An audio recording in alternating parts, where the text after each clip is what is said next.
بسم اللہ الرحمن الرحیم رب اشرح لی صدری ویسر لی امری واحلل عقدۃ من لسانی یفقهوا قولی ان الحمد للہ نحمده ونستعینه ونستغفره نحمده عز وجل ونشکره على فضله المدرار ونعمه الغزار ونصلي ونسلم على سيدنا ومولانا خاتم أنبيائه وأشرف رسله سيدنا ونبينا ومولانا محمد المصطفى المختار فهو خيار من خيار من خيار صلى الله تعالى وبارك وسلم عليه وعلى آله الأطهار وصحابته الأبرار المهاجرين منهم والأنصار والتابعين ومن تبعهم بإحسان ما تعاقب الليل والنهار أما بعد فأعوذ بالله من الشيطان الرجيم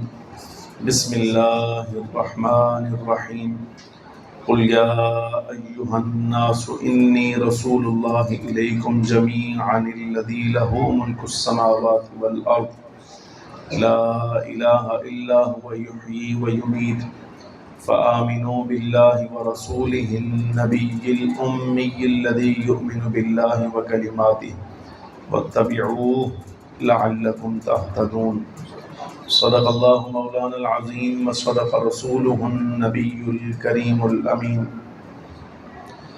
ونحن على ذلك لمن الشاهدين والشاكرين والمطمئنين والموقنين والعاملين والحمد لله رب العالمين إن الله وملائكته يصلون على النبي يا أيها الذين آمنوا صلوا عليه وسلموا تسليما الصلاة والسلام عليك يا سيدي يا رسول الله وعلى آلك وأصحابك يا سيدي يا حبيب الله الصلاة والسلام عليك يا سيدي يا رسول الله وعلى آلك وأصحابك يا سيدي يا حبيب الله الصلاة والسلام عليك يا سيدي يا رحمة للعالمين وعلى آلك وأصحابك يا سيدي يا شفيع المذنبين۔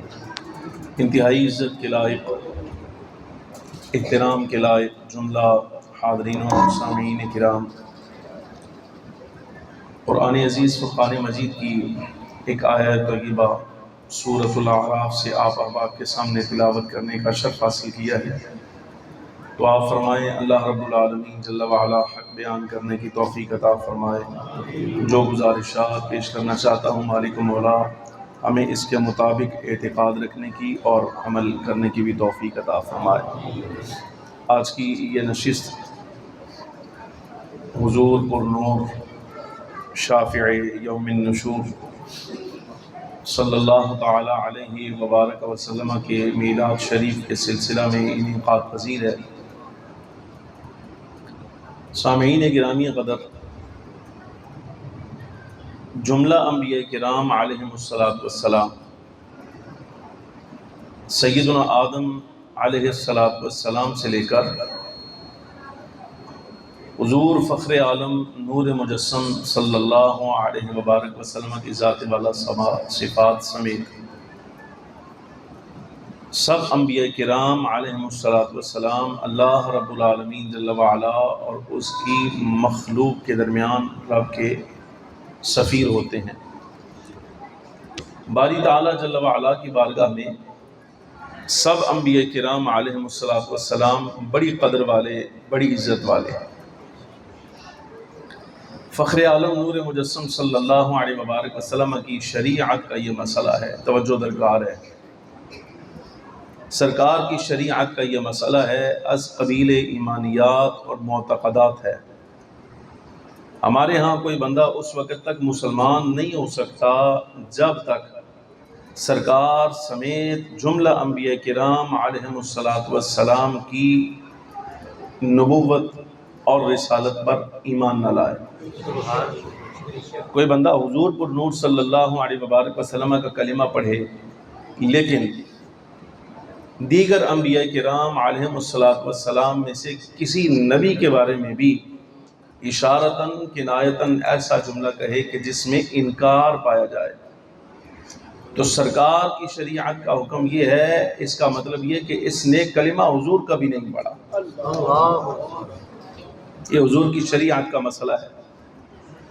جملہ انبیاء کرام علیہم السلام کی نبوت و رسالت کا اقرار لازمی ہے، حتیٰ کہ وہ انبیاء کرام علیہم السلام جن کے اسماء گرامی قرآن عزیز میں مذکور ہیں اور جن کے اسماء اور تعارف اور تذکرہ احادیث طیبہ میں یا سیرت کی کتابوں میں آ گیا، وہ بھی چونکہ روایات مختلف ہیں، 1,24,000، دوسری روایت کے مطابق 2,24,000، تیسری روایت کے مطابق بقول حضرت امام رازی رحمۃ اللہ تعالی علیہ اور یہ تفتزانی وغیرہ کے جو محشی ہیں ان کے 2,44,000۔ یہ مختلف روایات انبیاء کرام علیہم السلام کی تعداد کے حوالے سے۔ اب جب تعداد اس طرح سے ہے، لیکن تذکرہ ہمیں جو ملتا ہے قرآن عزیز کی آیات میں یا احادیث طیبہ میں، یہ چند انبیاء کرام علیہم السلام کا ملتا ہے۔ مسئلہ دوبارہ اچھے طریقے سے سمجھ لیں، نبی پاک صلی اللہ علیہ وبارک وسلم کی شریعت کا حکم یہ نہیں کہ صرف جن کے اسماء اور تعارف ہم تک پہنچا ہے صرف ان پر ایمان لانا ہے، یہ مسئلہ نہیں۔ حکم شرع یہ ہے کہ سیدنا آدم علیہ السلام سے لے کر نبی پاک صلی اللہ علیہ وبارک وسلم سمیت جن انبیاء کرام علیہم السلام کا تعارف ہم تک پہنچا اور جن کا نہیں پہنچا، ہمارا سب پر ایمان ہے۔ گرامی مرتبہ سامعین حضرات، فخر عالم نور مجسم صلی اللہ علیہ وبارک وسلم سمیت جملہ انبیاء کرام علیہم السلام کی عزت، توقیر، عظمت، بالخصوص ان کی نبوت و رسالت کا اقرار، یہ ہمارے ایمان کا جز ہے، یہ ہمارے ایمان کا مبنی اور بنیاد ہے۔ یعنی یہ ہے تو ہم مومن ہیں، اور اگر کسی ایک کے بارے میں بھی کوئی جملہ ایسا آ جائے کہ جو موہوم ہو، ایہام والا ہو یا ان کی شان کے خلاف، تو فخر عالم صلی اللہ علیہ وبارک وسلم کی شریعت کے مطابق یہ بندہ مومن مسلمان نہیں۔ بڑی توجہ درکار ہے، گل شروع ہو لیں دیو انشاءاللہ تعالی ساری گلاں کھل کے تو ہم سمجھ آن گیا۔ اب جب یہ بات سمجھ آ گیا کہ ایمان کا مبنی، مدار، بنیاد انبیاء کرام علیہم السلام کی نبوت و رسالت کے اقرار پر ہے، جو انبیاء ہیں ان کی نبوت کا اقرار، اور جنہیں نبوت کے ساتھ ساتھ رسالت بھی ملی ہے ان کی رسالت کا اقرار، یہ ساری چیزیں جب ایمان کا مبنی اور بنیاد ہیں تو یہ جان لیجئے گا ہر نبی کی اللہ تبارک و تعالی جل وعلا کی بارگاہ میں خاص قدر ہے، خاص منزلت ہے، خاص مقام ہے، مرتبہ ہے، شان و عظمت ہے۔ رب العالمین جل وعلا ان کے بارے میں غیور ہے، حمیت والا ہے۔ سب انبیاء کرام علیہ السلام کے بارے میں رب العالمین جل وعلا اپنے نائبین میں سے کسی کے بارے میں بھی ایسا جملہ برداشت کرتا ہی نہیں جو رب کے نائب کی شان کے خلاف۔ رب العالمین جل وعلا ایسا جملہ برداشت نہیں فرماتا۔ ایک بات اب یہ سمجھ لیجیے گا، سیدنا نوح علیہ السلام کا نجیح ہونا یہ ان کا لقب ہے۔ سیدنا موسیٰ علیہ السلام کے لیے خاص ایک لقب بولا جاتا ہے کلیم ہونا۔ سیدنا عیسیٰ علیہ السلام کے لیے مسیح اور کلمۃ اللہ ہونا۔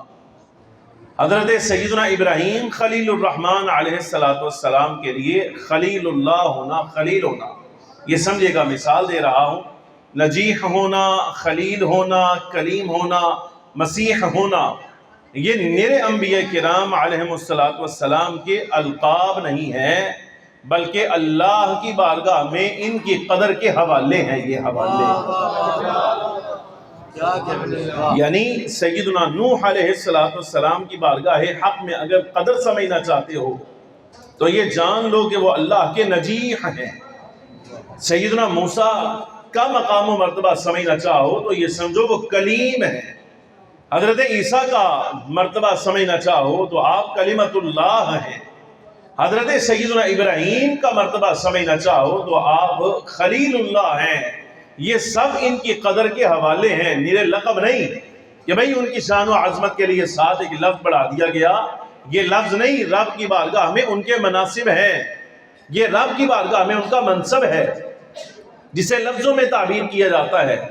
اب جب یہ آپ سمجھ گئے کہ سیدنا نوح علیہ السلام کا نجی ہونا، حضرت موسیٰ کا کلیم ہونا، حضرت ابراہیم کا خلیل ہونا، یہ سب کے سب اللہ رب العالمین جل وعلا کی بارگاہ میں ان کے قدر کے حوالے ہیں۔ جملہ سمجھیے گا، فخر عالم صلی اللہ علیہ وبارک وسلم سے قبل انبیاء کرام علیہ السلام کے لیے یہ القاب جو آئے ہیں، یہ نجی، کلیم، مسیح، خلیل، یہ سارے کے سارے بڑے مناصب ہیں، اس میں کوئی شک نہیں، لیکن اللہ رب العالمین جل وعلا کی بارگاہ میں سب سے زیادہ قدر چونکہ ہمارے آقا مولا صلی اللہ علیہ وبارک وسلم کی ہے، تو اس قدر کا حوالہ دینے کے لیے اللہ رب العالمین جل وعلا نے یا خود سرکار کریم صلی اللہ علیہ وبارک وسلم نے جو لفظ ارشاد فرمایا ہے وہ اتنا بڑا ہے، آپ سمجھیں کہ حضرت نوح نبی رسول ہونے کے ساتھ ساتھ نجی، حضرت موسیٰ نبی رسول ہونے کے ساتھ ساتھ کلیم،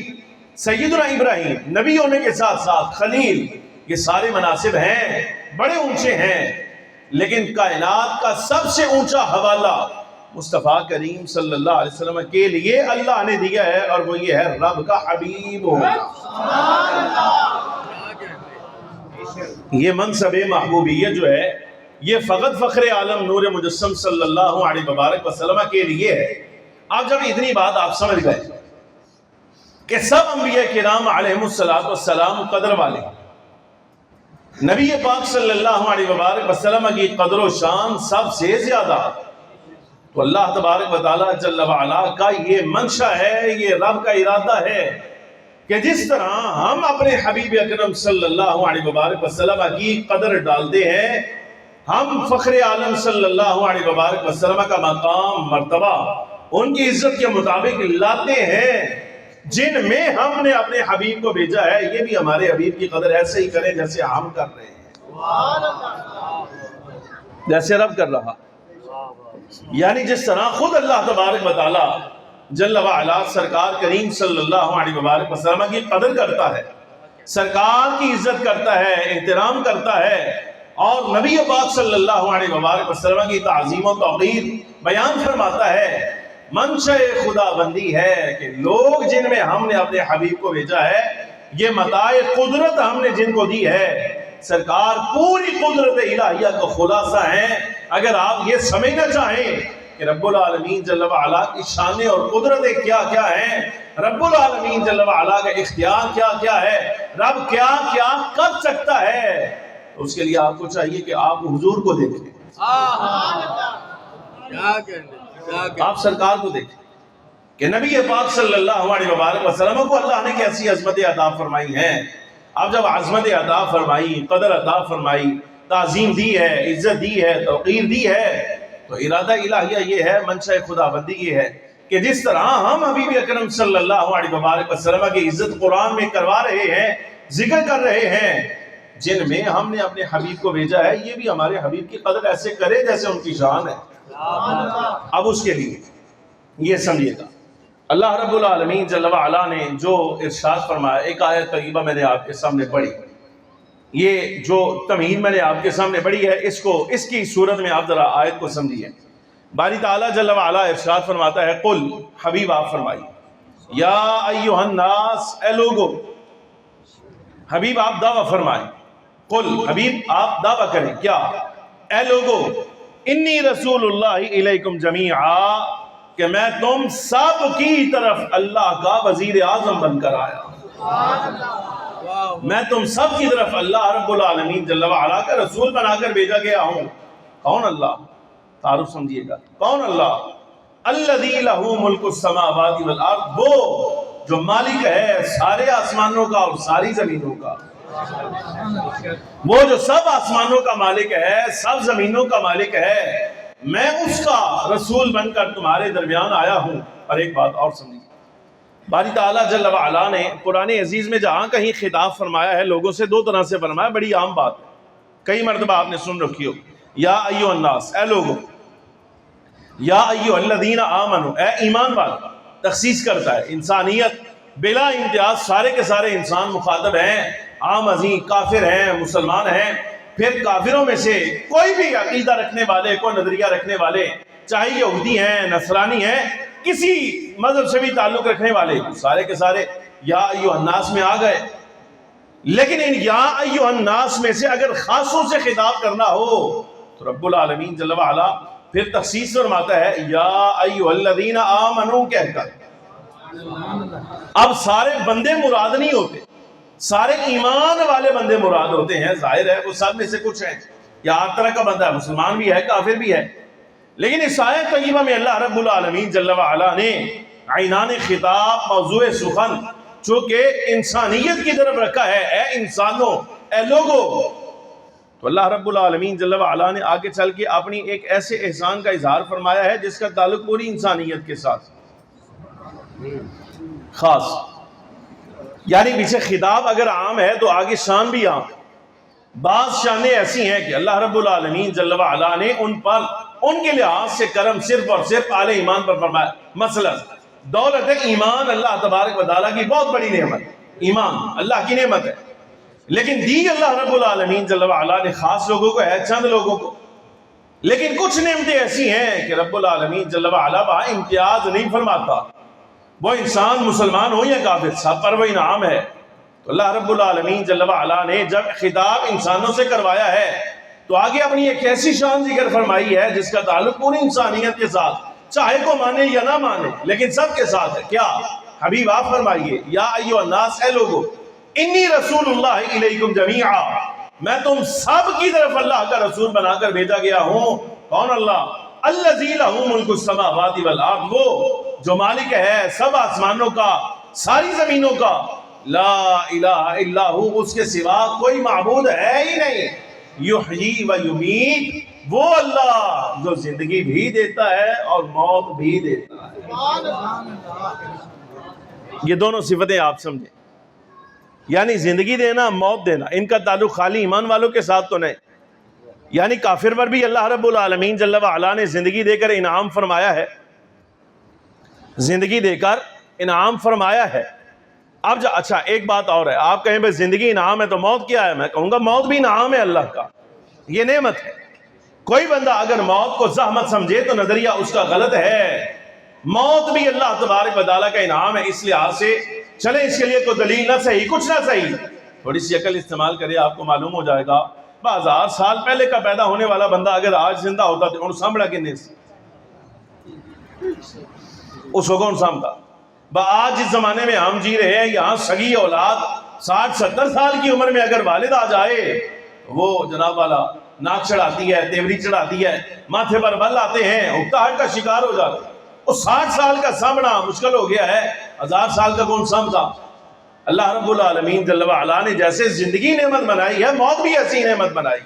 یہ موت نعمت گزارش سمجھ آ رہی کہ نہیں آ رہی؟ اب یہ جب انعام ہے زندگی دینا، موت دینا، اس انعام کا اظہار کر کے جو ساری انسانیت پر ہوا، دعویٰ کروا دیا حضور سے کہ ساری کائنات کی طرف رسول نبی بنا کر مبعوث کیے گئے ہیں. اب ذرا اگلے جملے سنیں، سماعت فرمائیں. رب العالمین جل وعلا چاہتا کیا ہے؟ رب تعالی جل وعلا فرماتا ہے منشاء خدا بندی خود اظہار فرمایا فآمنوا باللہ ورسولہ النبی الامی، اے لوگوں ایمان لاؤ اللہ پر اور اس کے رسول پر، اس رسول پر النبی الامی کہ جس کا مخلوق میں استاد ہی کوئی نہیں. اگر آپ کو یاد ہو، تھوڑا سا دماغ حاضر کریں، تھوڑا سا ماضی میں جائیں. ابھی آپ کا ایک یوٹیوبر مولوی بفرا تھا بیرون ملک جا کے، جس نے بیان دیا تھا کہ حضور پر نور صلی اللہ علیہ وبارک وسلم کو تو پڑھنا لکھنا ہی نہیں آتا تھا. کراچی کا یاد آ گیا نا؟ اب مسئلہ سمجھنا، وہ اسی لفظ پر بفرا تھا، نبی امی. اس نے کہا امی کا مطلب ہی ہوتا ہے جس کو نہ پڑھنا آتا ہے نہ لکھنا آتا ہے. اور نتیجہ کیا نکالا؟ اس کا آپ دیکھ لیں، نتیجہ یہ نکلا کہ جب قرآن نازل ہوتا تھا، کیونکہ حضور تو پڑھنا لکھنا جانتے نہیں تھے، تو جو حضرات صحابہ لکھنا پڑھنا جانتے تھے وہ لکھ کر قرآن عزیز جیسے حضور کو پیش کرتے تو حضور کہتے تھے ٹھیک ہے. اب مسئلہ سمجھنا یہ ہوتا ہے میں پیچھے اسلاف گندے ہوں نا، پیچھے وڈے ہی گندے ہوں تو پھر اگوں نتیجے آئندے نکلتے ہیں. وہ اعلیٰ حضرت امام اہل سنت رحمۃ اللہ علیہ نے جن بندوں کا آپ کو پڑھایا تھا نا، اشرف تھانوی جنڈال بندہ ٹھیک نہیں. سمجھ آ رہی کہ نہیں آ رہی؟ برشید گنگوئی بندہ ٹھیک نہیں، خلیل میٹھوی جڑا وہ بندہ ٹھیک نہیں، قاسم ننوتوی بندہ ٹھیک نہیں۔ فاضل بریلی رحمت اللہ تعالی علیہ نے جن بندوں کے بارے میں آپ کو پڑھایا تھا نا، اے انہوں نے ہی منع نہ لینے آگو۔ ان کے بڑوں کے بارے میں اگر آپ دیکھنا چاہیں کہ وہ کیسے تھے اور ہمیں ان سے اختلاف کیا ہے، زیادہ دور جانے کی ضرورت ہی نہیں، ہمیں زحمت ہی نہیں رہ گئی اب کہ ہم آپ کو جناب تعزیر الناس پڑھائیں، ہم آپ کو براہین قاطعہ پڑھائیں اور پھر یہ بتائیں کہ حضور کے بارے میں ان کے نظریات کیا کیا ہیں۔ ہم کہتے ہیں سارا کچھ چھوڑو، کوئی کتاب نہیں۔ بھائی ان کی زبان سے نکلنے والے لفظ دیکھو، کیا یہ امتیوں والے لفظ ہیں جو یہ نکال رہے ہیں؟ کلمہ پڑھنے والے لفظ یہ نکالتے ہیں۔ اب حضور کے بارے میں یہ کہنا کہ حضور کو تو پڑھنا لکھنا ہی نہیں آتا تھا، حضور نہ لکھنا جانتے تھے نہ پڑھنا جانتے تھے۔ کیوں؟ قرآن عزیز سے کہا کہ حضور امی تھے۔ اب امی کا مطلب یہی ہوتا ہے جو نہ لکھنا جانتا ہو نہ پڑھنا جانتا ہو۔ لیکن کیا میں آپ کو عرض کروں، آپ قرآن کی آیت پر غور کریں نا، صرف اتنی بات ہے، مولوی بیٹھے پڑھے لیکن طالب علم نے میرے تو زیادہ لائق ہے، انہیں کو پوچھو کہ یہ آیت طیبہ نبی پاک صلی اللہ علیہ وبارک وسلم کی تعریف کے لیے اتری ہے یا مذمت کے لیے اتری ہے؟ تعریف کے لیے، یا حضور کی تعریف جاری ہے۔ اب تعریف کے مقام میں یعنی مقام مدح میں اگر الامی کا لفظ لایا جائے تو اس کو تعریف بنا کر پیش کیا جائے گا یا توہین بنا کر پیش کیا جائے گا؟ تو جس کو پڑھنا لکھنا نہ آتا ہو یہ تعریف تو کوئی نہیں، یہ تو مذمت ہے۔ تعریف کیا ہے یہ سمجھنا، جنہ دے اسلاف چنگے ہونا اور وہ سرکار کے باادب بھی ہوں تو نتیجے آج خود ایسے نکلا کرتے ہیں، ایمان لاؤ اللہ پر اور اس کے اس رسول پر کہ جس کا مخلوق میں استاد ہی کوئی نہیں۔ میں آپ کو مثال دوں، سارے استاد جنہیں ایسی پڑھائے ہوئے نا وہ ٹوک دے رہے نا، ایک ایک لفظ پہ ٹوکتے رہے، بھئی یہ بولنا ہے یہ نہیں بولنا، یہ کرنا ہے یہ نہیں کرنا، وہ ٹوکتے رہے سارا کچھ۔ اب یہ آپ دیکھیں سارے استاد نے اللہ انہوں نے زندگی عطا فرمائے، شیخ الحدیث ہیں، ان کو مولوی کا ہے نا پروفیسر تھا، اور آ کے استادوں نے میں 2 جلدیں لکھ کر لایا ہوں اس مسئلے پر کہ فخر عالم نور مجسم صلی اللہ علیہ وبارک وسلم کو پڑھنا اور لکھنا نہیں آتا تھا۔ پروفیسر آیا آپ کے پاس اس لیے ہوں تاکہ آپ اس پر تصدیق کر دیں استاد نصیر صاحب کو۔ آپ مدرسے کے شیخ الحدیث ہیں، آپ عالم فاضل ہیں، آپ حدیث پڑھاتے ہیں، فقہ پڑھاتے ہیں، ادب تفسیر پڑھاتے ہیں، اگر آپ اس کی تصدیق کر دیں گے تو میری کتاب کا وزن بڑھ جائے گا۔ با ادب لوگ نے نا پچھوں نسل ہی پوری با ادباں دی چلی آ رہی ہے، بے ادباں دی نہیں۔ تو مسئلہ سمجھنا بھائی، یہ آپ کو سمجھانے کے لیے خاص اس لیے کہہ رہا ہوں، جملہ سمجھانے کے لیے کہہ رہا کہ یہ ضروری نہیں کہ فخر عالم صلی اللہ علیہ وسلم کی ناموس کا مسئلہ سمجھنا ہو تو آیات آتی ہوں گی، احادیث آتی ہوں گی تو پھر ہی سمجھ آئے گا نا۔ اللہ نے تمہیں عقل بھی دی ہے اور وہ عقل استعمال کے لیے ہے۔ جہاں بندہ عقل استعمال کرتا ہے با ادب اور صحیح نسل کے لوگوں میں سے ہو، آیات نہ آتی ہوں حدیث نہ آتی ہوں، مسئلہ عقل حل کر کے دیتی ہے۔ آپ دیکھیں استاد ساڑھے پھر پڑھے لکھے بندے نے نا، شیخ الحدیث، تو آپ نے یہ نہیں فرمایا میں تیرے مناظرہ کروں گا، میں تیرے ساتھ مباحثہ کروں گا، بلا 4 بندے بڑھے، تو بلا 4 میں بلاتا ہوں، بحث کر میرے ساتھ، قرآن سے ثابت کر، حدیث سے ثابت کر۔ نہ، جملہ سمجھنا، استاد بڑے ذہین فتین شخصیت نے جملہ سمجھنا، فرمایا اچھا تو یہ جملہ سمجھنا، اچھا تو 2 جلدیں لکھ لایا ہے کہ حضور کو لکھنا نہیں آتا تھا۔ جس تھان دے ہوتے استاد گل کر رہے نے اس گل نو سمجھنے کی کوشش کرو۔ آ کے کہا کہ 2 جلدیں لکھ کر لایا ہوں کہ حضور کو لکھنا نہیں آتا تھا، آپ تصدیق کر دیں۔ اب مسئلہ یہ سمجھنا، آیات تو بعد میں پڑھتا ہوں آپ کے سامنے، وہ بھی سمجھاؤں گا بات سمجھانے کے لیے، تو آپ یہ مسئلہ سمجھے کہ استاد فرمایا اچھا تو 14 صدیوں کے بعد پیدا ہونے والا ایک شخص ہے جو 14 صدیوں کے بعد 2 جلدیں لکھ لایا ہے اس بات پر کہ میرے مالک کو لکھنا نہیں آتا تھا۔ یہ کہاں سے لکھ کر لایا ہے؟ قرآن حدیث سے مسئلہ سمجھنا، تو قرآن اور حدیث سے دلائل لے کر آیا ہے کہ حضور کو لکھنا نہیں آتا تھا۔ ایک بات تو بتا، یہ قرآن اور حدیث نازل کس پر ہوئے؟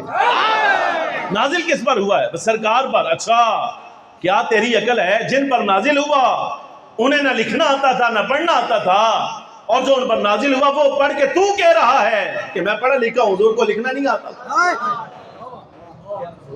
سمجھ آ رہی کہ نہیں آ رہی؟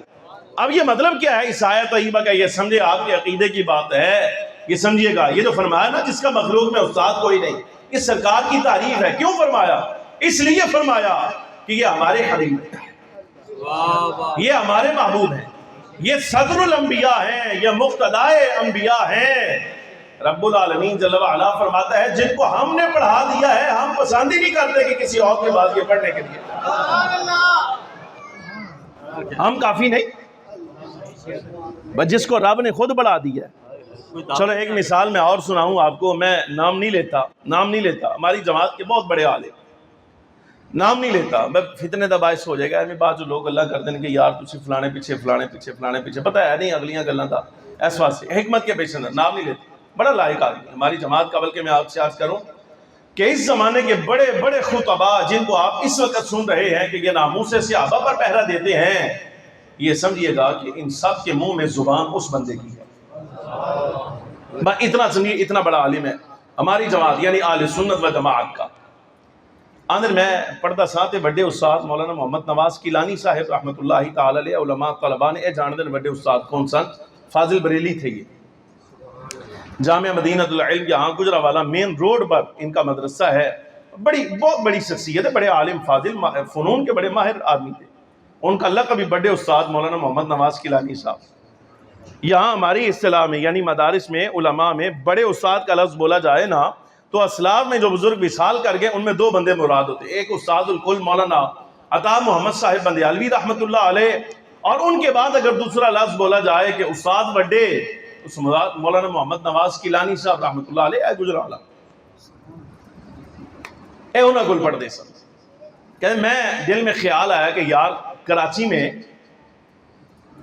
حضرت جسٹس سید شجاعت علی قادری رحمۃ اللہ تعالی علیہ، وہ بھی ہماری جماعت کے بڑے فاضل عالم، شریعہ کورٹ کے جج رہے، کہ میرا دل آیا، یہ طالب علموں کو اکثر خیال آتا ہے کہ یار کی چھلے چٹائیاں تے بہ کے پڑھ دے پے ہاں، ایتھے گوڈے گڈے تھک جاندے نے تے جناب تھکاوٹ لیدا تے یہ تے وہ تے پھر نال لوگاں دی نظر دے اندر ڈی گریڈ ہونے اسی بھائی اے مولوی تے زمین تے بہ کے پڑھ دیں۔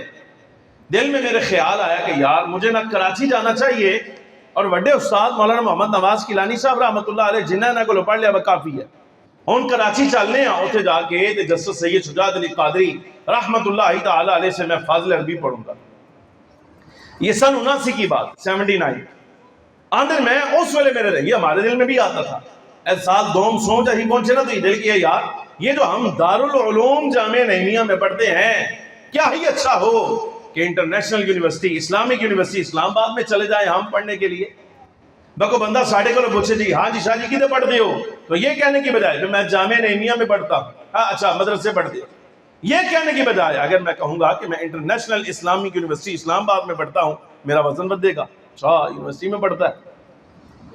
یہ ایک مرتبہ حملہ سب پہ ہوتا ہے، طالب علم آتے نا اے آندہ دل آندہ ساریا ثانوی آیا، اے بندہ جی میں گل تو سنا رہے، اے آندے میرے دل میں خیال آیا وہ کراچی جا کے پڑھ دے ہیں۔ میں اپنے استاد مولانا محمد نواز کیلانی صاحب رحمۃ اللہ علیہ کی خدمت میں حاضر ہوا تو میں کہا استاد جی میں اجازت دیو تو میں نہ جاواں گا کراچی، تو میں اوتھے جسٹس صاحب کو جا کے پڑھاں گا۔ یہ خود بندہ بھی بڑے باپ کی اولاد تھا، کہتے استادہ میں نے اجازت دے دی تھی، میں نے احساس نہ ہویا کہ استاد راضی نہیں میرے احکام، مسئلہ سمجھ نہ ذرا، یہ آپ اہل مناسب ہیں آپ کو بات سمجھ آئے گا۔ یہ ان نبی الامی حل کر رہا ہوں، یہ بھئی جس کا مخلوق میں استاد کوئی نہیں، یہ حل کر رہا ہوں یہ یہاں کی مثالوں کے ساتھ آپ کے سامنے۔ آندر میں سمجھ نہ سکیا کہ استاد صاحب نے جو اجازت دی ہے ناراض ہو کے دی تھی، میں چلا گیا، سال پورا میں کراچی پڑھتا رہا، چھٹیاں ہوئی جب واپس آیا تو استاد صاحب کی خدمت میں حاضر ہوا تو میں سلام کیتا تھا، استادہ میں نہ بڑا رکھا جا جواب دیتا، کہتے کچھ دیر بیٹھنے کے بعد میں نے استاد صاحب کے پاؤں پکڑے کہ استاد جی پاؤں دیو میں ذرا دباواں، دیکھا استادہ اپنے پیر پیچھے کر لے اور ساتھ چہرہ بھی ادھر کر لے۔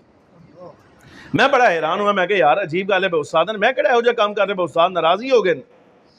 اس ویلے سمجھ نہ آئی، کچھ دیر کے بعد استاد خاموش بیٹھے رہے تو میں استادہ دا پیر زور نہ پھاڑ کے کھینچ کے نہ نپنا شروع کر لیا، دبنا شروع کیا۔ کچھ دیر کے بعد استادوں کی آنکھوں میں نے دیکھا استاد اس طرح بیٹھے تھے، انہوں دی اکھاں ایتھے نمی آ گئی۔ بات کوئی نہیں کی میرے ساتھ اور مجھے کہتے ہیں کہ یار ایک بات تو بتا، شاہ بہت چنگا پڑھاندا ہے، شاہ بہت چنگا پڑھاندا ہے، جسٹس صاحب سے یہ شجاعت علی قادری رحمۃ اللہ علیہ، شاہ جی بہت اچھا پڑھاندے ہیں، ایک بات ہے دس کہندے میں خیال آیا وہ سال پہلے جڑی اجازت استادہ دیتی سی دا مطلب استاد راضی نہیں سا، اے جڑا فرمایا نا کہ بتا بھائی شاہ بہت چنگا پڑھاندا ہے، کہنے میں فوراً عرض کی تھی، میں کہا استاد جی تسی میرے استاد، شاہ جی میرے استاد، میں تہاڈا مقابلہ کیویں کرا سکنا؟ کہنے نہیں تو دس میں او کیڑا پڑھاندا جڑا میں نہیں پڑھا سکدا، تو میں چھوڑ کے کیوں گیا؟ میں چھوڑ کے کیوں گیا؟ کہ میرے دل میں یہ آ گئی، استاد دل سے بات آ گئی۔ گرامی قدر سامعین، آندن میں استاد پھر عرض کیتا استاد جی آپ بڑے ہو، استاد بڑے، میں تہاڈا مقابلہ نہیں کرا سکدا، میں شاگرد ہاں، میرا دل آیا میں پڑھنے واسطے چلا گیا اور مسئلہ کوئی نہیں۔ کہ اچھا بتا پھر استادوں سے کیا پڑھ گیا، شاہ صاحب سے کیا پڑھا؟ کہنے کہ میں نے اس وقت کہا میں دیوانے حماسہ متنبی پڑھی ہے، میں چل کو شعر سنا، پڑھ کوئی مقام سنا، وہ جو اشعار معلوم تھے یاد تھے حافظے میں، کہتے وہ سنائے۔ فرمایا جڑی شاہ انہوں نے جڑی وضاحت کی دی ہے چل وضاحت بھی کر، وہ وضاحت کر دی میں نے۔ کہتے نال ہی استادہ جڑا نا خود اس سے شعر دی وضاحت کی تھی زبانی، اسی مقام کی جو میں نے پڑھا ہے اسی کی وضاحت استاد صاحب نے کی اور کر کے پوچھا بدا سن شاہ جی وڈا پڑھا دیں گے میں وڈا پڑھا دیں؟ نہیں سمجھ آئی یہ مسئلہ؟ سمجھنا جب آپ یہ سمجھ گئے استاد لائق ہونا شاگرد بھی لائق ہو، خلاصہ یہ ہے ساری بات کا خلاصہ یہ کہ شاگرد لائق ہو، استاد بھی لائق ہو، استاد پڑھانا چاہتا ہو، اپنا فن آگے منتقل کرنا چاہتا ہو، شاگرد بھی لائق۔ استاد کبھی یہ پسند ہی نہیں کرتا کہ اس کا یہ لائق شاگرد اس کو چھوڑ کر کسی اور کے پاس جائے۔ کل سمجھ آ گئی؟ ہون سمجھنا ذرا آگے وہ موقع ہوتے ہون سمجھنا۔ فآمنوا باللہ ورسولہ النبی الامی، لوگوں ایمان لاؤ اللہ پر اور اس کے اس رسول پر کہ جس کا مخلوق میں استاد ہے ہی کوئی نہیں۔ کیوں؟ اس لیے کہ جب پڑھانے والی ذات میری ہے، پڑھنے والی ذات محبوب کی، تو اور کسی کے پاس حضور کیا الرحمن علم القرآن خلق الانسان علمہ البیان۔ رب فرماتا ہے علم ہم نے دیا ہے حبیب اکرم صلی اللہ علیہ وآلہ وسلم کو، تو جب اللہ رب العالمین جل وعلا خود تعلیم فرمانے والا ہے، سرکار تعلیم لینے والے ہیں، جو تعلیم دی جا رہی ہے اس سے بڑا نصاب کوئی نہیں، یعنی قرآن عزیز۔ اللہ رب العالمین جل وعلا نے سرکار کی شان کا یہ اظہار فرمایا ہے، ایمان لاؤ اس نبی پر، اس رسول پر کہ مخلوق میں اس کا استاد ہے ہی کوئی نہیں۔ اور کیوں ہوتا؟ جب ہم نے پڑھا دیا ہے تو پیچھے کسی اور کے پڑھانے کی ضرورت ہی کوئی نہیں رہ گئی۔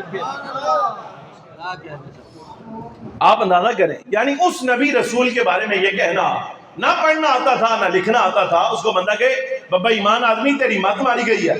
نبی پاک صلی اللہ علیہ وآلہ وسلم پر تو پہلی وحی جو نازل ہوئی ہے وہ ہے اقرا، ابھی پڑھی۔ یہ جو پہلی 5 آیات آئی ہیں، اقرا بسم ربک الذی خلق، خلق الانسان من علق، اقرا وربک الاکرم، توجہ کرنا، الذی علم آپ اندازہ کریں جس ذات پر پہلی 5 آیات آئیں اور اس میں پڑھنے کا بھی تذکرہ ہو، لکھنے کا بھی ہو۔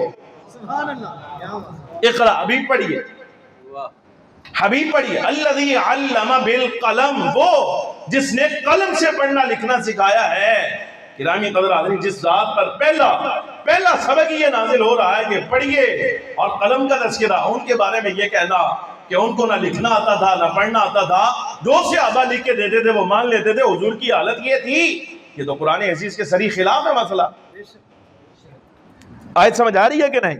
میں اصل موضوع جو چلا رہا تھا نا وہ یہ تھا کہ اللہ رب العالمین جل وعلا کی بارگاہ میں چونکہ سرکار کی بڑی قدر ہے، ارادہ یہ ہے جتنی قدر ہماری بارگاہ میں ہمارے محبوب کی ہے، جن میں ہم نے بھیجا ہے اپنے محبوب کو، یہ بھی ہمارے محبوب کی عزت کا حق ادا کریں، اور جو عزت کا حق ادا نہیں کرے گا اس کے ساتھ وہی ہوگا جو 2 دن پہلے خبیث کے ساتھ ہوا ہے۔ سمجھ آ رہی کہ نہیں آ رہی؟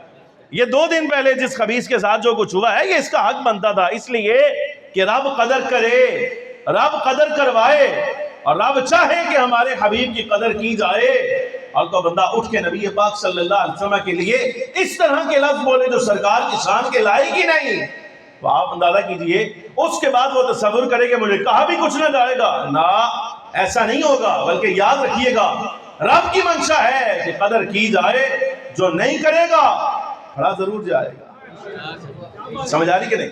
دار تھلے ضرور آئے گا، بس ساڑھی آ گیا تو ساڑھا، یا کسی اور دی آ گیا تو پھر ہونا تھا، لیکن آئے گا ضرور دار تھلے۔ یہ اللہ رب العالمین جل وعلا کی منشا ہے جب آئے سمجھ لیا آپ۔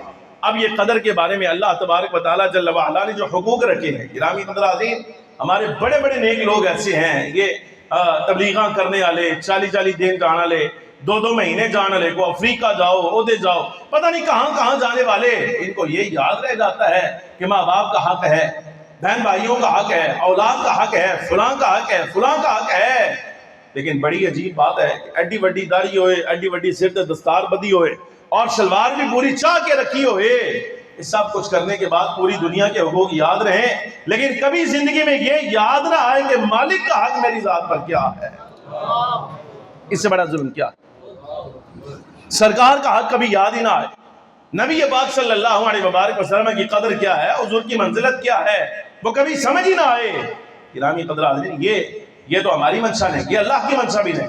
اب یہ سمجھیے گا، جس طرح رب العالمین جل وعلا نے ہر بندے پر ماں باپ کے حقوق رکھے ہیں، بہن بھائیوں کے رکھے ہیں، اولاد کے رکھے ہیں، اہل و عیال کے رکھے ہیں، اہلیہ کے رکھے ہیں، یہ جس طرح ایک دوسرے کے حقوق بنائے ہیں، یہ سمجھیے گا ایمان کا تقاضا ہے کہ امت پر کچھ حقوق خود امام الانبیاء صلی اللہ علیہ وسلم کے بھی رکھے گئے ہیں۔ سرکار کا حق ہے، اور ان میں سے ایک حق سمجھے، پہلا حق جو آپ کے سامنے عرض کر رہا ہوں، سرکار کریم صلی اللہ علیہ وسلم کا پہلا حق، یہ جملہ پہلے سمجھ لیں، اس پر ایک آدھ روایت پیش کر کے بات ختم کرتا ہوں۔ بس نبی پاک صلی اللہ علیہ وبارک وسلم کے حقوق میں سے پہلا حق یہ ہے کہ جو عزت احترام فخر عالم صلی اللہ علیہ وسلم کی ظاہری حیات طیبہ میں تھا، حضور کے وصال کے بعد بھی وہی عزت احترام حضور کا کیا جائے گا۔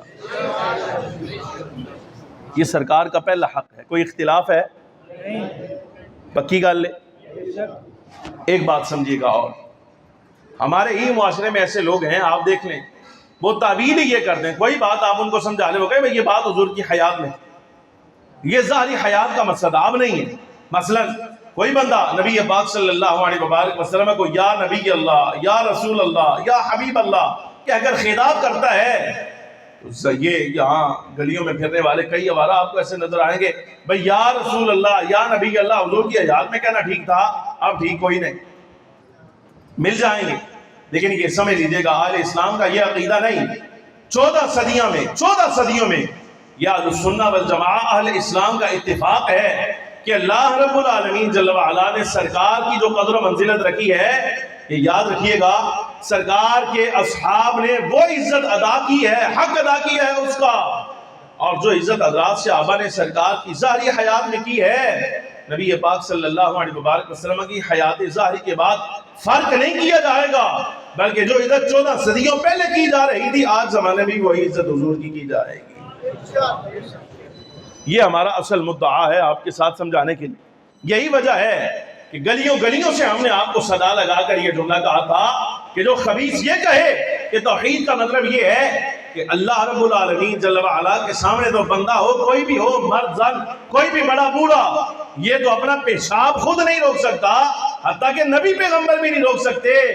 ہم نے کہا یہ بولی انبیاء کرام علیہ السلام کے لیے کسی مومن کی نہیں، کسی بہت بڑے خبیث آدمی کی بولی ہے جو حضور کے لیے بول رہا ہے کہ انبیاء بھی اتنی قدرت نہیں رکھتے۔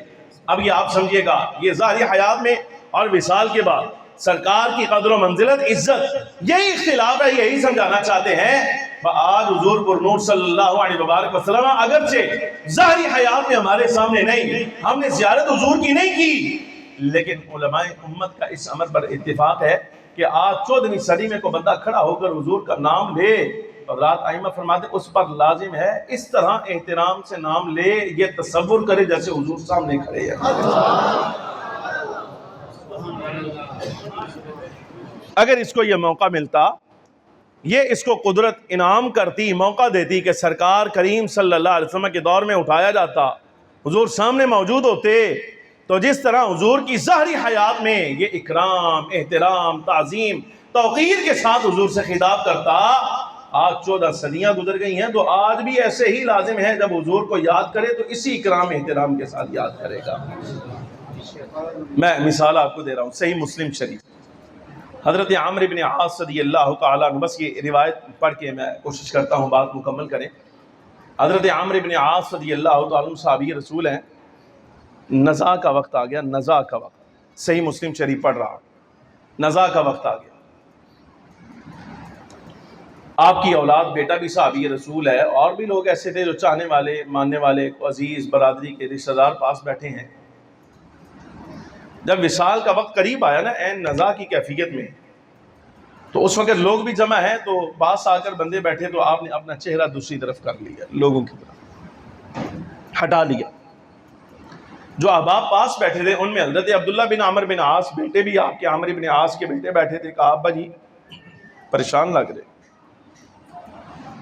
پریشان ہیں آپ، ظاہر ہے رب العالمین جل وعلا کی بارگاہ میں کھڑا ہونا ہے، حساب ہے، باقی معاملات ہیں، وہ ساری چیزیں۔ حق یہی ہوتا ہے کہ بندہ زندگی میں مومن ہونے کا حق ادا کرے، نمازاں پوریاں، روزے پورے، زکوٰۃ پوری، اعتقاد صحیح، سارے معاملات، یعنی ہر چیز اپنی پوری رکھے۔ لیکن اس کے باوجود جب نزاع کی کیفیت اس پر آئے تو خوف رہنا چاہیے کہ یار بارگاہ الہی میں کھڑا ہونے کا وقت آ گیا، یہ ڈر رہنا چاہیے۔ یہ صالح ہونے کی علامت ہے، نیک ہونے کی علامت ہے۔ یہ حضرت عامر بن عاص صحابی رسول، چہرہ دوسری طرف کر لیا۔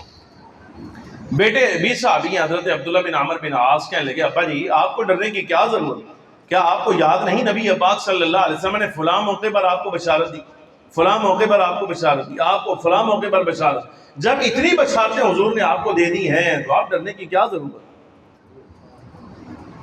تو آپ نے چہرہ مبارک ادھر کیا۔ یہ جملہ یاد رکھیے گا، ہے نزاع کی کیفیت کا مسئلہ، آگے جا کے حل کروں، ہے نزاع کی کیفیت کا۔ حضرت عامر بن عاص رضی اللہ تعالیٰ عنہ آپ نے مخاطبین کو، حاضرین کو مخاطب کیا، فرمایا بیٹے بات یہ ہے، اصل میری ساری زندگی 3 حصوں پر منقسم ہے، میری زندگی کے 3 الگ الگ دور ہیں۔ پہلا دور وہ تھا کہ جب میں نے کلمہ نہیں پڑھا تھا، نبی پاک صلی اللہ علیہ وآلہ وسلم پر ایمان نہیں لایا تھا، تو معاذ اللہ میں فخر عالم صلی اللہ علیہ وسلم سے اتنا بغض رکھتا تھا، اتنا بغض حضور سے اتنی نفرت کرتا تھا کہ سرکار سے بڑھ کر میرے دل میں کسی کی نفرت تھی ہی نہیں اس وقت۔ اور وہ دور ایسا تھا معاذ اللہ اگر میں نبی پاک صلی اللہ علیہ وسلم کی ساتھ پر اس وقت قابو پا لیتا تو معاذ اللہ میں حضور کو شہید ہی کر دیتا۔ جملہ سمجھ، کہتے اگر میں اس زمانے میں مر گیا ہوتا تو حق ہے، لازم ہے، ضرور بھی ضرور میں واقعتاً جہنمی اٹھایا جاتا، میں سرکار کو شہید کر دیتا۔ جملہ کہتے ایک دور ایسا آیا، نبی پاک صلی اللہ علیہ وبارک وسلم نے میرا سینہ کشادہ کیا، اللہ رب العالمین جل وعلا نے میرا سینہ کشادہ کر دیا، انشراح ہوا اور اسلام کی طرف رغبت آئی۔ یہ سیرت نگاروں نے جملہ لکھا ہے، بڑی محبت والی بات ہے یہ، اور غالباً حضرت خالد بن ولید دونوں اکٹھے آ رہے تھے ایمان قبول کرنے کے لیے مکہ مکرمہ سے۔ یہ بات سمجھنے کے لائق ہے، سمجھیے گا، مسائل اس سے حل ہوتے ہیں۔ یہ ابھی مدینہ منورہ سے باہر تھے، ارادہ کیا بس سرکار کی بارگاہ میں جا رہے ہیں، یار تازہ غسل کرو، نیا لباس پہنو، جو اچھا لباس ہے وہ پہن کر حضور کی بارگاہ میں حاضر ہونا ہے۔ یہ باہر تیاریوں میں ہے کہ ہم حضور کی بارگاہ میں جا رہے ہیں، تو مالکوں کی نگاہ سے تو کوئی بندہ اوجل ہے ہی نہیں، نہ کوئی خط لکھا، نہ کوئی پیشگی اطلاع، نہ بتایا کہ میں خالد آ رہا ہوں، عمر آ رہا ہے، کوئی اطلاع نہیں، بغیر اطلاع نبی پاک صلی اللہ علیہ وآلہ وسلم نے خادم سے فرمایا جاؤ مدینے کے باہر 2 مہمان آ رہے ہیں، ان کو بولو کتنا انتظار کراؤ گے آپ، آؤ ہم منتظر ہیں۔ سبحان اللہ۔ جب یہ پیغام آیا ہے دونوں بزرگ حاضر ہوئے۔ اب یہاں سے جملہ یہ صحیح مسلم کا ہے جو آپ پڑھنے لگا ہوں، اگلا حصہ یہ پہلا جو پڑھا ہے یہ والا، یہ سیرت کا کلام اور ماہرین اسماء الرجال۔ کہتے ہیں میں سرکار کی بارگاہ میں حاضر ہوا، میں نے نبی پاک صلی اللہ علیہ وبارک وسلم سے عرض کیا ابسط یمینک، میں نے ہاتھ آگے کیے اور سرکار سے عرض کیا یا رسول اللہ آپ اپنا دست مبارک آگے بڑھائیے اور مجھے اپنا بیعت کر لیجیے۔ توجہ درکار، حدیث پڑھ رہا ہوں صحیح مسلم سے۔ حضرت عامر بن عاص رضی اللہ عنہ فرمانے لگے کہ جب سرکار نے اپنا دست مبارک آگے کیا تو میں نے اپنا ہاتھ پیچھے کر لیا۔ فرمایا ما لک یا عامر، اے عامر تمہیں کیا ہوا؟ جملہ اے عامر تمہیں کیا ہوا؟ یا رسول اللہ صلی اللہ علیہ وسلم میریاں کچھ شرطاں نے، میں تو آنا ایسے واسطے کہہ رہے ہیں، میں توجہ رکھو گل تاں چلنی اتنا چلنی نہیں، تسی جملے تے غور نہیں کیتا۔ سرکار نے دست مبارک آگے بڑھایا، حضرت عامر بن عاص رضی اللہ عنہ نے خود کہا تھا حضور ہاتھ بڑھائیے، مجھے بیعت کیجئے، کلمہ بڑھائیے، اور جب سرکار نے دست مبارک آگے کیا حضرت عمر کہتے ہیں میں نے اپنا ہاتھ پیچھے کر لیا، فرمایا ما لک یا عمر، عمر کیا ہوا؟ اس کے حضور میری یہاں کچھ شرطاں نے. یہ سمجھنا اگر آپ حاضر ہیں. آج کسی میں ہمت ہے حضور کو کھڑا ہو کر یہ کہے حضور میری یہ شرط ہے؟ توجہ درکار. آج ہے کسی میں ہمت؟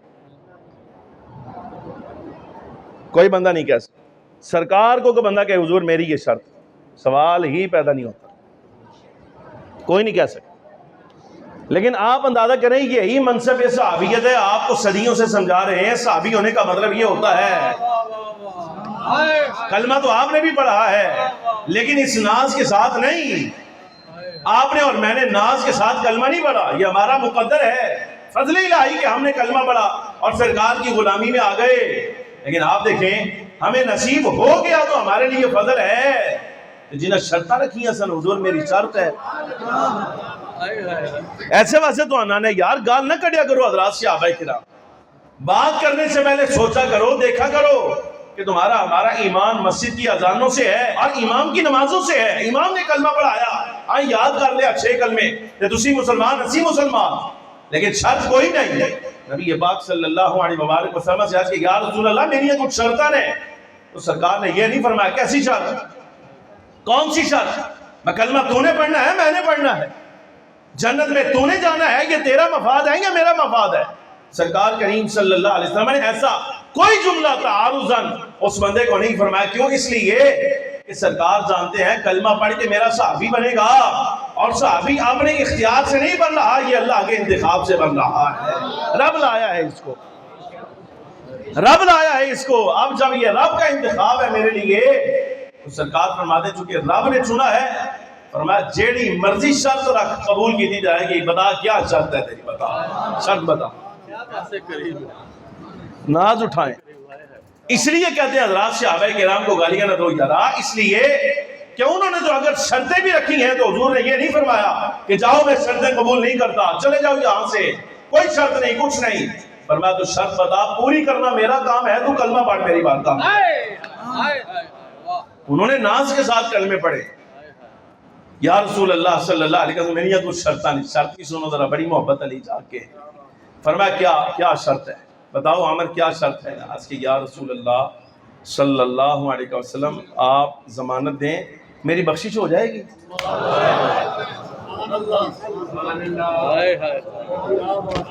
جملہ سمجھ آیا؟ شرط دیکھی آپ نے، شرط دیکھی آپ؟ یا رسول اللہ میری بخشش ہو جائے گی. یہ موقع کسی کو مل جائے، آج مل جائے، آج مل جائے. میں ایک تجربہ آپ کو چھوٹا سا سناؤں، چھوٹا سا تجربہ صرف ایسے سبق کے لیے. یہ جس منصب پہ آ کے بیٹھ کے ہم آپ کے سامنے تقریر کرتے ہیں نا بغیر ڈیمانڈ پیسے کے، اس لیے کہ پیسے کی ہوس جو ہے نا وہ دل میں ہے ہی نہیں. جس حلقے میں ہم بیٹھتے ہیں نا اتنے تھڑلے نال ڈانٹ ڈپٹ کر کے بھی بعض جگہ تے جگہ بھی لیا، تھوڑی بہت سختی سستی بھی کر لی، سارا کچھ کر لیا. ہمارا منصب بڑا لیتا ہے یارا. اس کی وجہ یہ ہے کہ ہم نے جو کچھ دیکھا وہ شاید ہو سکتا ہے عموماً خطباء نے نہیں دیکھا ہوگا. مجھے یاد ہے مجھے ایک صاحب نے کہا تھا کہ پہلی مرتبہ گھر میں انہوں نے پروگرام رکھا، میرے بڑے قریبی جاننے والے تھے، بلایا، بڑے مالدار صاحب حیثیت آدمی تھے، پہلی مرتبہ بلایا. میں ان کے ہاں تقریر کرنے کے لیے گیا، واپس آنا تو کہنے لگے شاہ جی میں تو آپ چھڑ کے آؤں گا. ٹھیک ہے. واپسی چھوڑنے کے لیے جس وقت آئے نا تو مجھے کہنے لگے کہ یار میرا نام لیا گا مفتی صاحب. ہم نے بچپن انہوں نے ہمارا دیکھا تھا. مجھے کہنے لگے کہ مفتی صاحب میرے ایک کام میں وہ پراپرٹی کا کام کر دینا. میں کہنے لگے کہ اگر تو میرا کام کر دے نا تو جو مانگے گا میں تن دیا، جو مانگے گا دوں گا. اور یہ مجھے پتا تھا کہ جو میں منہ سے نکالوں گا وہ ملے گا، ہو جائے گا کام. بندہ بشر دل میں خیال آتا ہے. اس وقت نا مجھے گھر کی ضرورت تھی، ذاتی، مجھے اپنی ذاتی رہائش کی ضرورت تھی. میرے دل میں خیال آیا، میں کہ ایسے دل میں خیال آیا بیٹھے بیٹھے کہ یا اللہ اگر تو مہربانی کر دے دا کام میرے ہاتھوں کرا چھڑے تو میری ضرورت پوری ہو جائے گی. اب مسئلہ سمجھنا یارا. اس نے کہا میرا ایک کام کر دے، جو مانگے گا میں دوں گا. آپ دیکھ لیں یہ 14ویں صدی ہے. اپنے آپ میں بھی تسی ایسے مقام تے رکھو، ذرا فرق آپ کر لینا. میرے دل میں خیال آیا یار اگر اس کا کام اللہ میرے ہاتھ سے کروا دینا تو میرا کام ہو جائے گا. میں اس کو کہوں گا ماڑی موٹی رہائش میں جڑی ہے نا وہ چاہیے. جو ضرورت ہے جتنا میں کر سکتا ہوں وہ میں کروں گا، باقی تیرے ذمہ، وہ ہو جائے. اور مجھے معلوم تھا یہ کر بھی لے گا، لیکن فوراً اللہ تبارک و تعالیٰ کی مدد شامل حال ہوئی. دل میں خیال آیا کہ یار پہلے پوچھ تو صحیح بے کام کیا ہے. میں نے اس سے پوچھا، میں کہا حضرت جی کام کیا ہے؟ کہنے لگے پہلے حامی بات. میں نے کہا پہلے کام بتائیے. پہلے حامی بات. میں کہا جی پہلے کام دسو. تھوڑی سی تکرار کے بعد انہوں نے کہا کہ یار میں نا بڑا ایک زمانہ میں نے دیکھا ہے، بال محنت کر کے اللہ نے مال دے دیا، مہربانی کر دی. اب یہ دور آیا جو تم دیکھ رہے ہو، مال میں نے بڑا کمایا ہے، لیکن یار میری نا اب آ کے ظاہر ہے یہ داڑھی میری سفید ہو رہی ہے، بزرگ ہو گیا ہوں، بچے میرے جوان ہو گئے ہیں، ظاہر ہے جیسے جیسے دن گزر رہے ہیں اگلے کام آ رہے ہیں. میرے کو نا جملہ سمجھ، مجھے کہنے لگے کہ میرے کو نا کوئی کام ہے ہو جا کرا چھڑ پہ میری بخشش ہو جائے. اللہ جو مانگے گا میں تجھے دوں گا. میں نے اس وقت اللہ پاک نے مہربانی کر دی، میں سنبھال چکا تھا اپنے آپ کو، تو میں نے ان کو کہا، میں کہ اچھا اپنے پلیوں لا کے میرے تو سوٹن لگے ہو کہ یار کچھ نہیں چاہیے. کہا حضرت جی کچھ نہیں چاہیے، نہ مال چاہیے، نہ پیسہ چاہیے، نہ گھر چاہیے، نہ گاڑی چاہیے. ہاں دین حق اسلام کے احکام پر، معتقدات، نظریات پر عمل کرنے کے لیے جو تیری مدد میں کر سکا میں کروں گا، لیکن بدلے میں کچھ نہیں چاہیے. یار تھوڑا جا فرق دیکھنا، تھوڑا سا فرق دیکھنا، یہ بات کو سمجھنا. میں نو آفر آئی، میں مانگ کیا مانگتا ہے. دل میں خیال آیا یار گھر ہو جائے، گاڑی ہو جائے، کچھ مال ہو جائے، ایسی بات. اور یہاں دینے والا بھی دنیا دار ہے. آپ اندازہ کریں جہاں دینے والے کل کائنات کے مالک ہیں، کل کائنات کے مالک ہیں. اللہ رب العالمین جل وعلا نے زمین و آسمانوں کے خزانوں کی کنجیاں جن کے ہاتھ میں دی ہیں.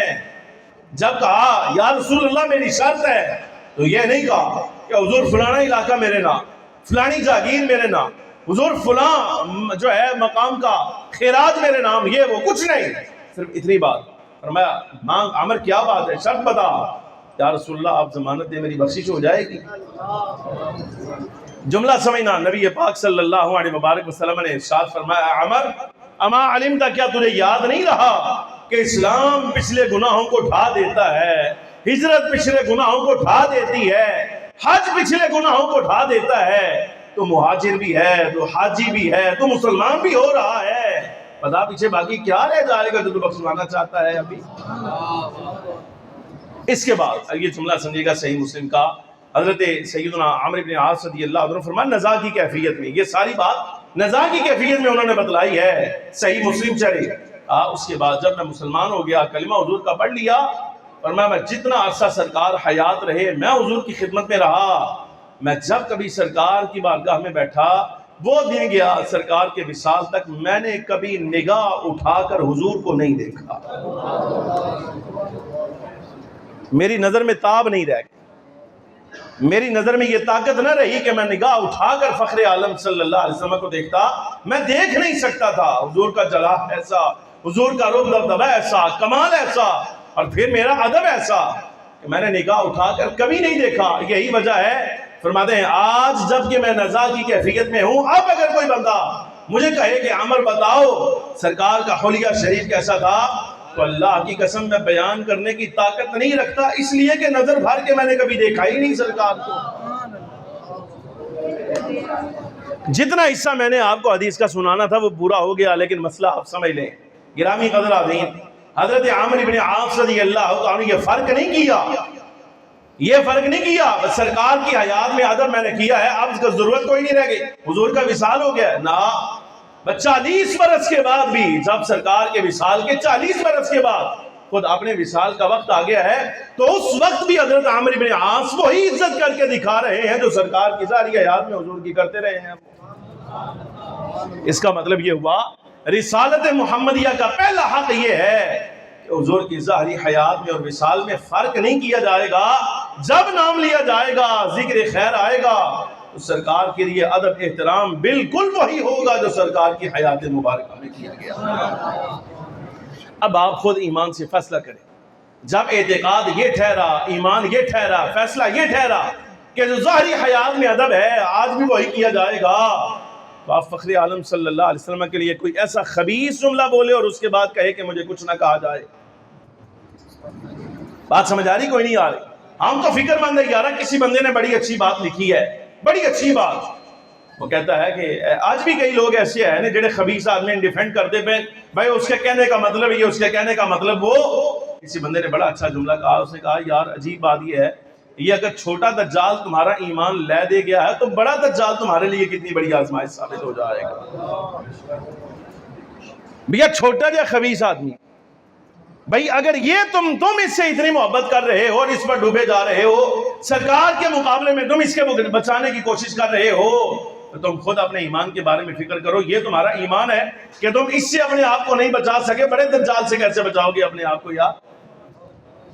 یہ کیسا اعتقاد ہے تمہارا؟ یہ پہلا حق ہے فخر عالم صلی اللہ علیہ وسلم کا جو میں نے عرض کیا کہ ظاہری حیات میں اور وصال میں فرق نہیں، یہ اتفاقی موقف ہے. اور ایک حق اور سمجھیں، ایک جملے میں سمجھیے گا، بات ختم کر رہا ہوں، مکمل کر رہا ہوں. یہ سرکار کی رسالت کا حق ہے، رسالت کا. یہ جملہ سمجھیے گا، یہ سرکار کی رسالت کا حق ہے کہ فخر عالم صلی اللہ علیہ وبارک وسلم کے گھر کے کسی فرد کو، سرکار کی ازواج مطہرات میں سے کسی زوجہ کو، اور نبی پاک صلی اللہ علیہ وسلم کے اصحاب میں سے کسی صحابی کو کبھی گالی نہیں دی جائے گی، ہمیشہ اس کی عزت کی جائے گی. یہ حضور کی رسالت کا حق ہے، رسالت کا. مسئلہ سمجھ آ رہا ہے کہ نہیں؟ دیکھیے رسالت کا حق ہے. یہ کیوں بول رہا ہوں؟ جملہ سمجھیے، میں بات مکمل کروں کہ یاد رکھیے گا یہ دنیا کے جتنے مناصب ہیں، جب بندہ اس دنیا سے جاتا ہے تو منصب بھی ختم ہو جاتا ہے. وزیر اعظم صاحب انتقال کر جائیں کسی بھی ملک کے، وزارت ختم. اب نہ وہ پروٹوکول، نہ وہ عزت، نہ کچھ. لکھا جائے گا سابق وزیر اعظم، سابق، اب نہیں. ریٹائر ہو جائے بندہ، ختم.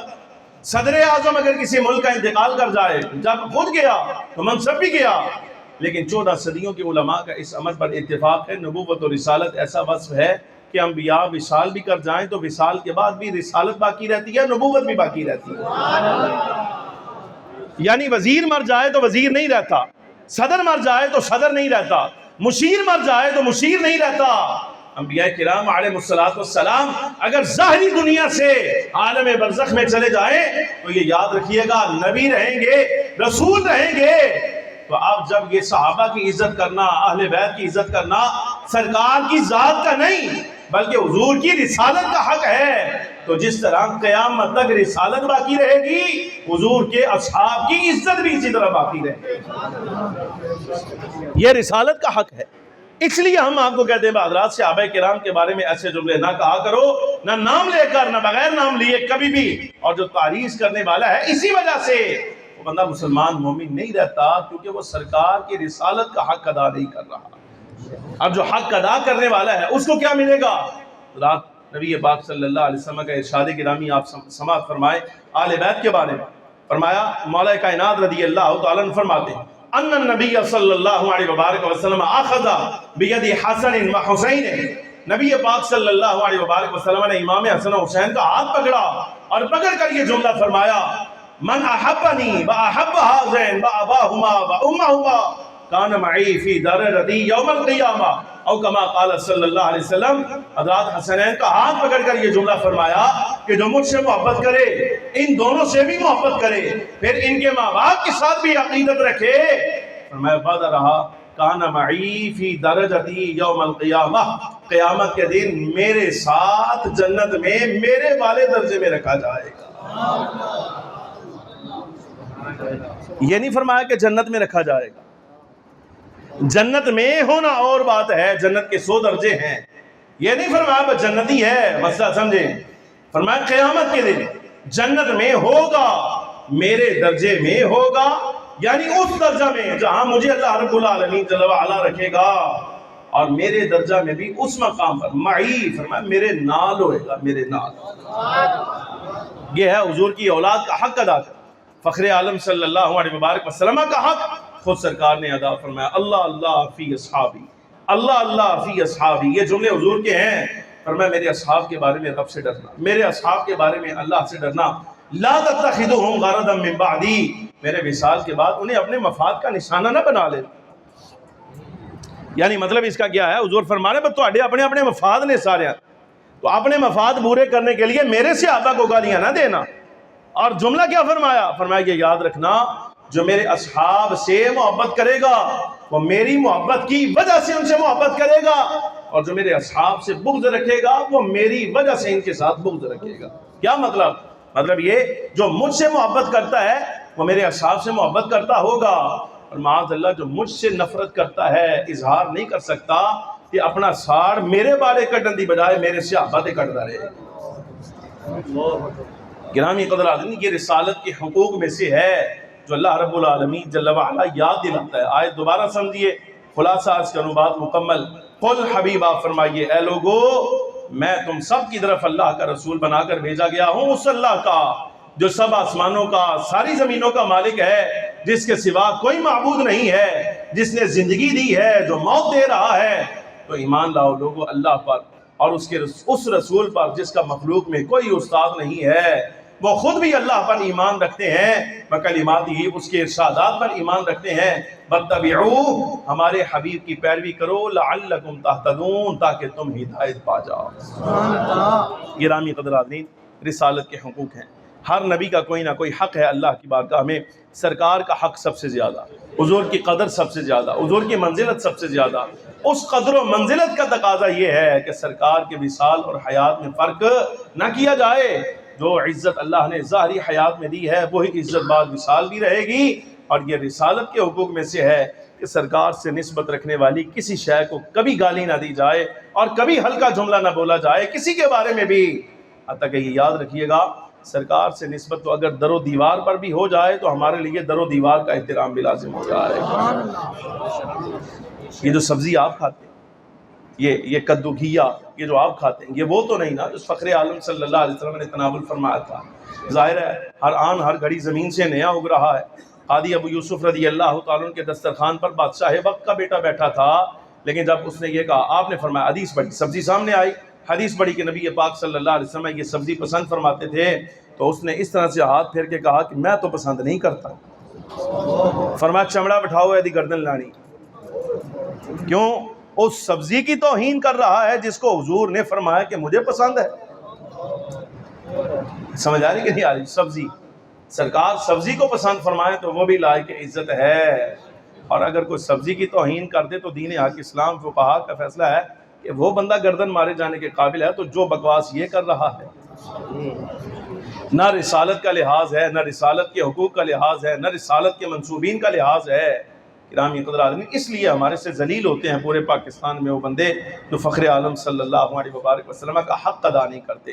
دعا فرمائیں اللہ رب العالمین جل وعلا ہمیں فخر عالم صلی اللہ علیہ وبارک وسلم کا مقام، مرتبہ، عظمت سمجھنے کی توفیق عطا فرمائے، اور ہمیشہ فخر عالم صلی اللہ علیہ وسلم کا حق ادا کرنے کی توفیق عطا فرمائے۔ وآخر دعوایا ان الحمد للہ رب العالمین۔